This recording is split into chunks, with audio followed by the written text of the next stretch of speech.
you have a yes answer to a dichotomy in, I don't remember exactly what it is, but I found it and I have it in my notes. And you have yes as an answer to what I believe to be false dichotomies. So it seems to me that the recipe was you got to follow responsibility first, and then you are allowed to find meaning, follow your values and your gift, and make a difference.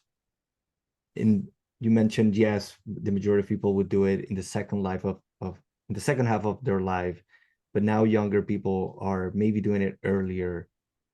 How are people getting, what do you think most people are getting wrong about this double factor problem of, do I do what I have to do to survive versus do I do what I need to do to thrive and bring my gift to the world? Yeah, that's a great question. In terms of the generational aspect of it, I was born in the last year of the baby boomers. And, you know, I just grew up in a generation and in a place where you kind of just you did what you were told. I mean, it wasn't like there were options. Nobody was asking like, "Hey, what really lights you up and how can we help you do more of that? How can we help you explore your purpose or find your passion?" We did what our parents told us. We complied with what our peers were doing. We went to school, which was compulsory, and we followed the curriculum. When we sat in straight rows and kept our heads down and did our work and tried to get the right answers.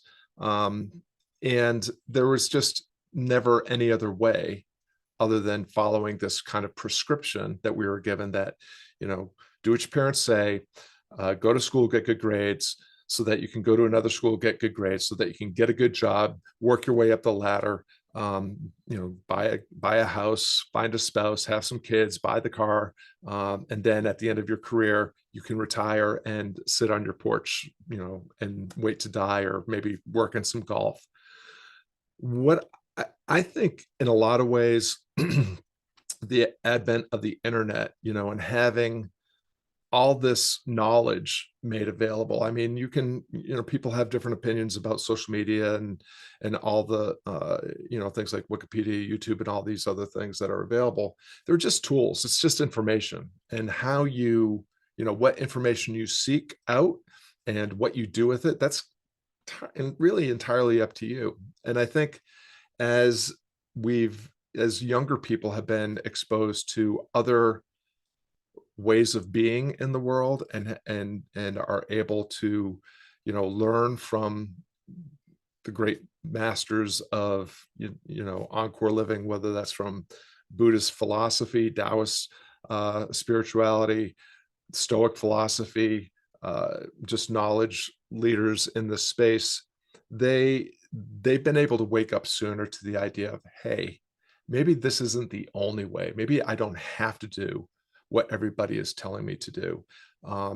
And I think that younger people also realize the the false promise of the pursuit of happiness. Most of us that have chased the American version of the pursuit of happiness, which is make a lot of money, have found it to be empty. It doesn't lead to happiness, true happiness, sustainable happiness. Doesn't really lead to our ultimate health and well-being. And so, as younger people that I'm working with have decided sooner rather than later to get in touch with, reconnect with, develop their unique gifts, and figure out a way to either do that on the side of doing something else or make that their full-time vocation. They've been willing to sacrifice some of the things that we were taught to pursue, like big houses in the suburbs, new cars every couple of years, expensive education, at famous institutions and things like that.